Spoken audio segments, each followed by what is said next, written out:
had a lot of exposure to in the last few years. So before I did this, I worked in county government, and I sort of touched on the subject there. But before that, I was in banking, and I operated, I managed the bank branch right here on the west side on the corner of Grant and Ferry. I did not know that. Yeah, at the time it was a HSBC, and then it was a Key Bank, and so I helped small businesses all day, and it ranged from the optometrist around the corner to rich products, and sort of huge companies to very small mom and pops. So the hardware store was my customer. The pizzeria was my customer. The shops that are around Grant and Ferry, and being able to be there, being able to help businesses on Grant Street and Ferry was huge.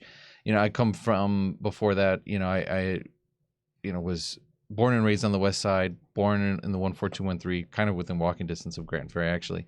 And, exposure to Latinos in business was never something huge when I was growing up as a kid. And, we knew we had our main corridors of, Connecticut Street and Niagara Street and Ferry and Grant. But it really wasn't populated with businesses of color in my experience at the time.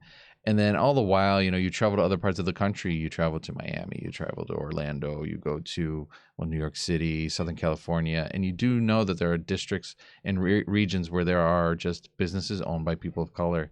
And it just was something that I thought about a lot. And then, when I got to the bank, one of the things that I really pushed was going door to door, walking in, seeing business owners, meeting business owners. And what you find early on is that there's so much of an entrepreneurial spirit in people that and it ranges from people that have been here, they and their family have been here a century and a half, and some folks that had just got here within the year. Yeah, absolutely. And the West Side has always been a place where there have been immigrants that have come from all over the world, and now we have this huge movement of refugees coming from everywhere, really, from West Africa to Southeast Asia to kind of everywhere. And along with them, the total universal language is really, the desire, the deep desire to sort of have a better life for their families, but then also truly comes with them a big entrepreneurial spirit.